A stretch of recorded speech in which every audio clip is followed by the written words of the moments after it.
Hello friends, welcome to my YouTube channel. तो मु प्रथमे आपण मानकु आंतरिकतार सह प्रणाम जनाऊँगी।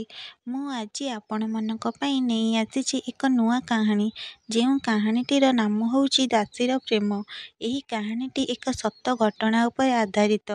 चलंतु आ विलंब न करी कहानीटी को आरंभ करिबा। हाटरे बिक्री हुए विभिन्न परिबा, अनेक रकमर साजसज्जा जिनिस। रामदोली सांगकु गुपचुप कि मजा कही मंजरी तार माँ सुलक्षणी सहित बुलिबाकु गला गाँ हाटकु। हाटरे से जहाँ देखिला अबाक होईगला। कहिला, आहारे कि सुंदर मांकड़ नाच। ता सांगकु बाउंस नाच देखिला बेलकु पछरे भालू नाचुची ताकथिना थिंथी आसरे पिलाए धाई आस। खुशीर महलरे मंजी जाइथिला मंजरी। डाक शुभिला 501 2 कहिला बेलकु मंजरी पहुँची जाइथिला दासी महलरे।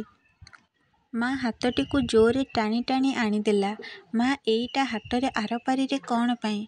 से झीओकु काहींकी बंदी करी निलाम डकाजाए? से झीओर दोष कौन? तू बुझी पारिबुनी, चाल घरकू।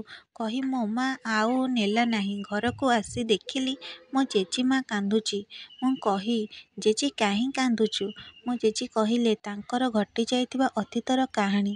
कहिले शुणिबाकू मोर सेई दासी काहाणी। मु चकित होई कहिली, जेजी हाटरे आजी मु जेउ दासी महलकू जाइथिली, तमे भी सेईठू किणा हेईकी आसिच? हाँ हाँ, मु दासी निरोला मुर्मू। शुण, दिने तोरी परी मु भी हाटकू जाइथिली। हाटरे मो माँ हाथ छाड़ी देई हजिगले जनगहळीरे। मो माँ को बहुत खोजिली, किंतु पाइलिनी।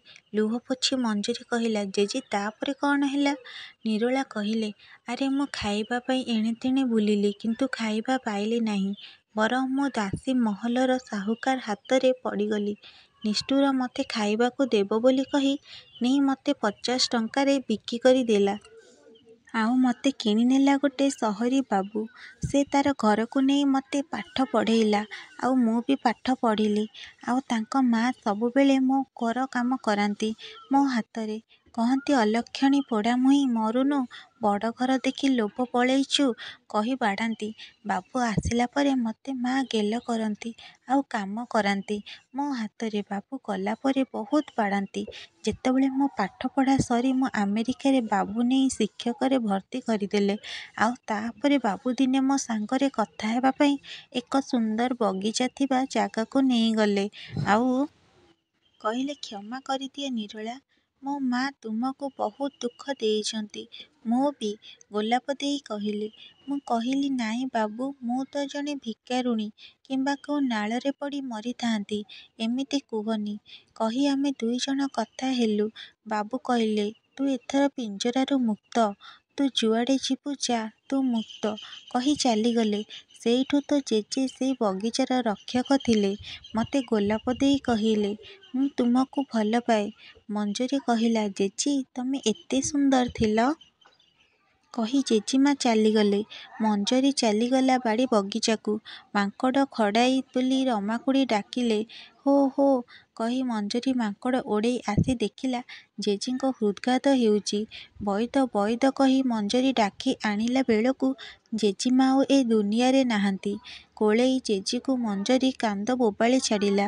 ରାମ ନାମ ସତ୍ୟ ହେ, ହରି ନାମ ସତ୍ୟ ହେ କହି ଜେଜେକୁ ନେଇ ପୋଡ଼ି ଦେଇ ଆସିଲା।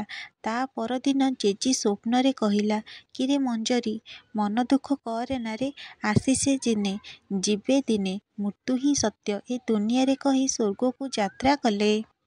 15 ବର୍ଷ ପରେ ମଞ୍ଜରୀ ବାହାଘରରେ ଖୁବ୍ ଲୋକ ଆସିଛନ୍ତି।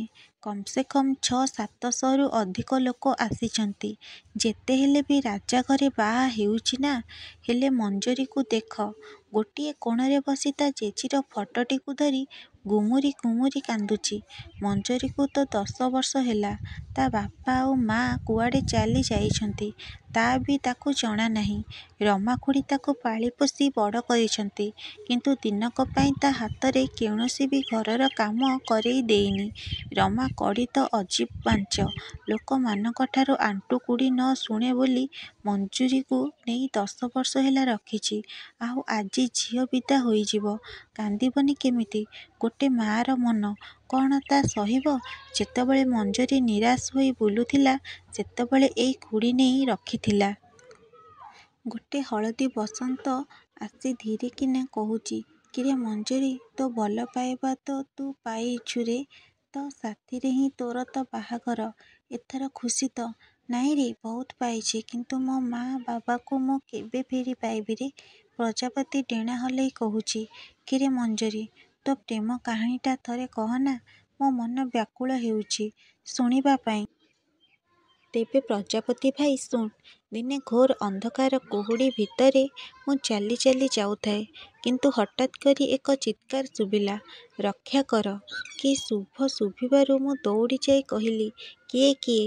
କହିବାରୁ ସେ ଆବାଜ ଦେଇ କହିଲେ, ମୁଁ ରାଜକୁମାର ଆଦିତ୍ୟ କୂଅରେ ଫସି ଯାଇଛି, ରକ୍ଷା କର। କହିବାରୁ ମୁଁ କ'ଣ କଲି ନା ସଙ୍ଗେ ସଙ୍ଗେ ସ୍ମରିଲ୍ ଭାଇଙ୍କୁ କହିଲି, ଆରେ ଭାଇ ଶୀଘ୍ର ଆଲୁଅ ଦେଖା। ଗୋଟେ ଦଉଡ଼ି ଆଣି କୂଅକୁ ପକେଇଲି, ଆଉ ରାଜକୁମାରକୁ ଉଦ୍ଧାର କଲି। ରାଜକୁମାର ଧନ୍ୟବାଦ କହି ଚାଲିଗଲେ, କିନ୍ତୁ ମୁଁ ତାଙ୍କ ରୂପରେ ଭଲ ପାଇ ବସିଲି।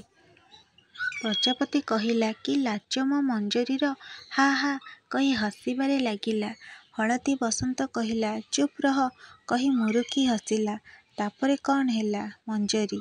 ଆରେ ତୁ ମାଙ୍କଡ଼ ନନା ହିଁ ହିଁ କହରେ। କହିବାରୁ ମଞ୍ଜରୀ କହିଲା, ଶୁଣ, ତାପରେ ଠିକଣା ଖୋଜିବାରେ ଲାଗିଲି, ଆଉ ମୁଁ ମଧ୍ୟ ପାଇଲି। ବିରାଟ ଦେଶର ସେ ରାଜକୁମାର।